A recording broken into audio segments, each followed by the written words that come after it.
Today on the radio, I was listening to a pastor describe marriage and how important it is. How important it is for a man to lead his family. And that how can you lead your family and then expect to go out and be a politician and lead others? Your family's in shambles. And so he talks about the accountability that when man dies, he's going to have to answer to God why he misled his family. And so this is a strong stance that men are the leaders. So stop with the gibberish on women need to pick better.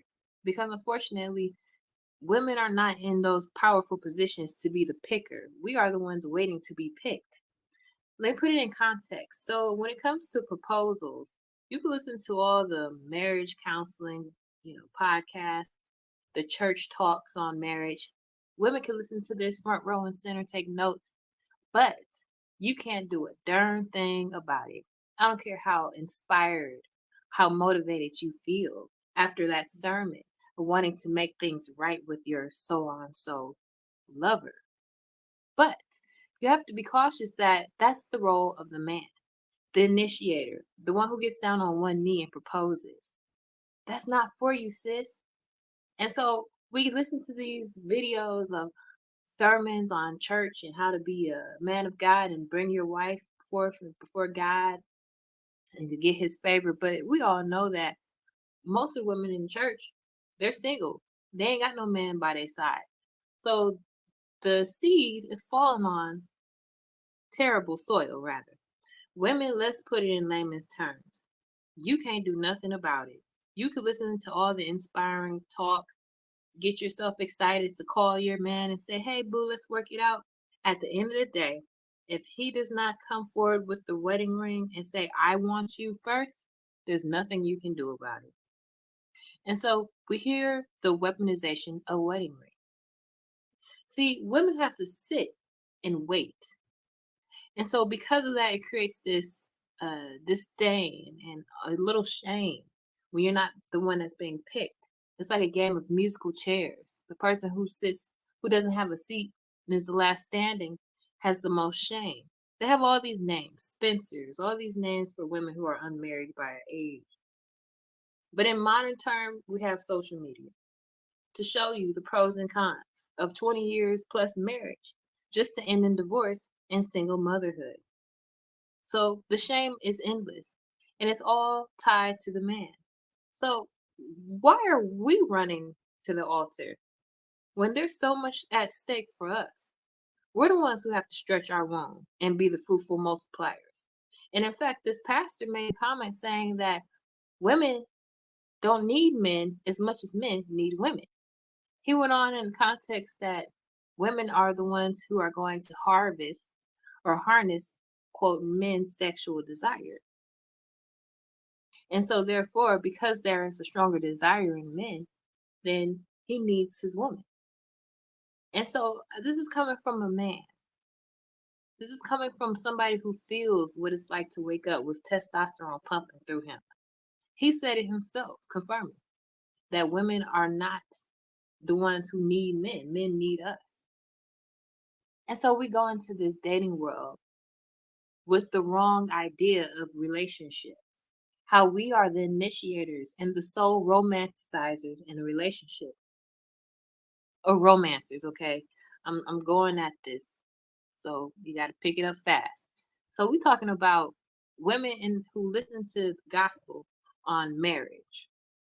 But yet you can't go initiate not a single marriage. So what good is it? The messages need to be taught to the men. And if the men aren't listening, the men aren't seeking the word, then they never hear it. And so now we have a pool of women who are just desperate, waiting for any man to come pluck them and put a ring on their hand. Is that you?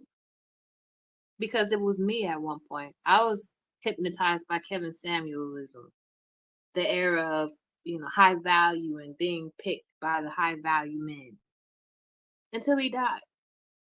And then I realized yet again that that is the game for the mainstream. Mainstream doesn't care about illnesses, doesn't have room for, you know, illnesses like cancer, doesn't have room for, a sprained ankle. If you sprang yourself out of the game, so to speak, and you got to sit on the bench, the mainstream doesn't make room for any of that. So if you want to follow Kevin Samuelsism, you got to be perfect Barbie and Ken. And so I know too many people who have fell victim to the weaponization of wedding rings, including myself, because men have dangled it like a carrot in front of a horse, trying to get them to get chase after something that is unattainable.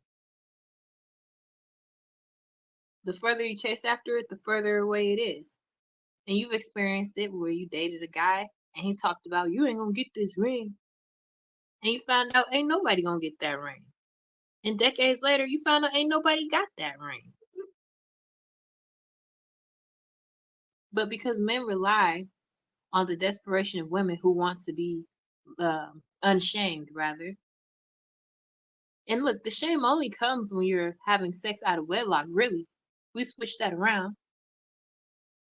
But the reality is, women feel ashamed that they're not picked and chosen, that they haven't been proposed to. And so the men who do have the gall to say, hey, here's a ring, a lot of them do it just to keep women hanging on. The 10-year engagement, all these long-term engagements that never turn out to actual wedding dates. That's the weaponization of the wedding ring. You might have a friend who's been engaged, and year after year after year, we see it on social media with the influencers. Year after year, she still never had a wedding date, but she's still claiming that that's her fiance. Well, if that's your fiance, why is he not rushing to make you his wife? Because he was the one who asked you to be his fiance, not you. So it's not on our timing. And it's so toxic because now we've got a bunch of women waiting for just any old man to pluck them. And we got a biological clock. So now we're rushing them saying, hey, we need to have these kids. And so what happens is we put the cart before the horse, and now we push out the babies. And now the man's already milking the cow. He didn't even have to pay for it. So it's robbery. He stole it. How many people find $1 on the floor and pick it up and say, hey, who dropped $1? Most people put it in their pocket. And that's no different. The same psychology is with men and women. If you get something free, you're going to get something free. You're not going to say, hey, I don't want this dollar. I'll give it to somebody else. I want to earn my dollar. Life is tough enough as it is on men. They're going to take any easy route they can. They don't have people just opening the door for them, buying them drinks. Life is tough. When the Titanic went down, they said women and children first. Okay? So just by biology alone, men are aggressive with other men. So the only shortcut they can get is through women. You are the only one giving them grace. And by the time they get it, they're so desperate for it that they take it and abuse it. They weaponize your foolishness.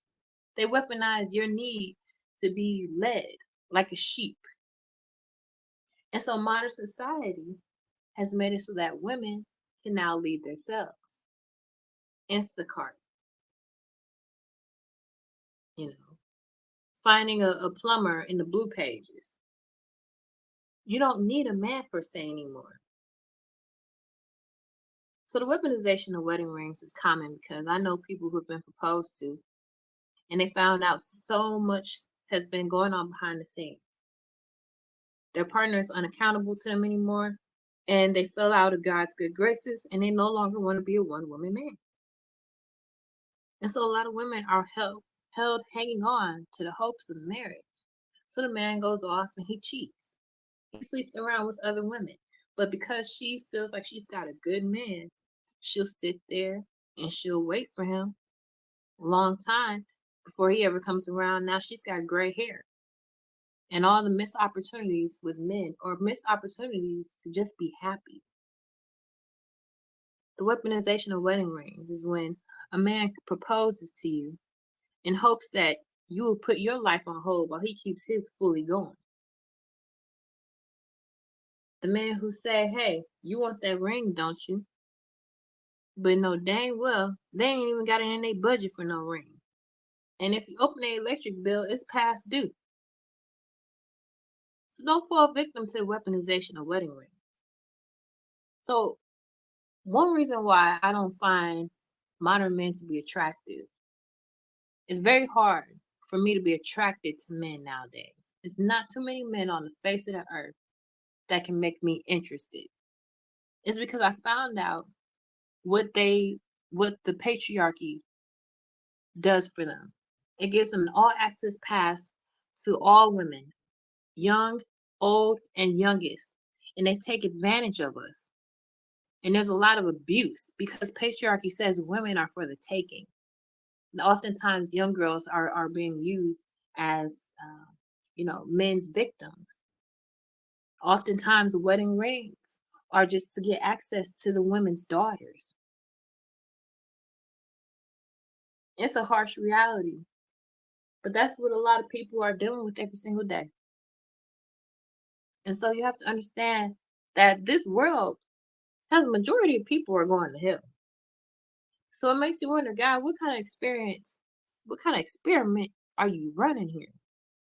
If you tell me the majority of the people, the narrow and wide path to heaven and hell, well, expect that in a dating pool. Expect that majority of men and women to be operating on demon time. And what you think, demon time gonna stop and be like, oh, okay, cool, I'm gonna be on demon time in the afternoon. But when I come home, I'm gonna be a good husband. After I get done drinking this lean, I'm gonna be a good husband. No, that ain't how it works, y'all.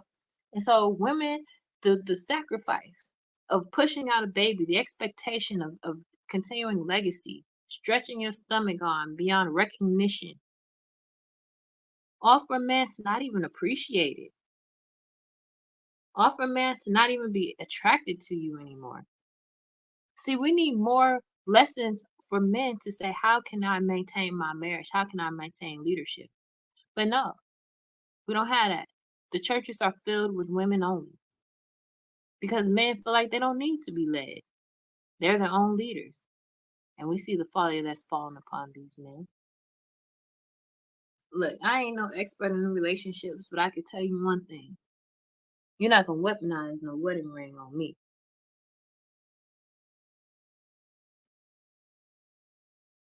So what do you do if you've been weaponized by a wedding ring?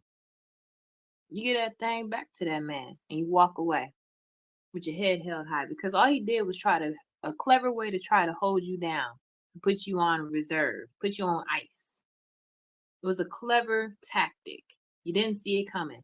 And so the women who are victims to wedding rings, I don't shame you because that is our role to be submissive. He picked you and you waited and you approved.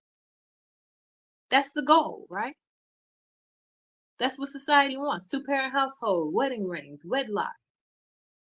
That's the goal. That's what the church preaches. That's what society says.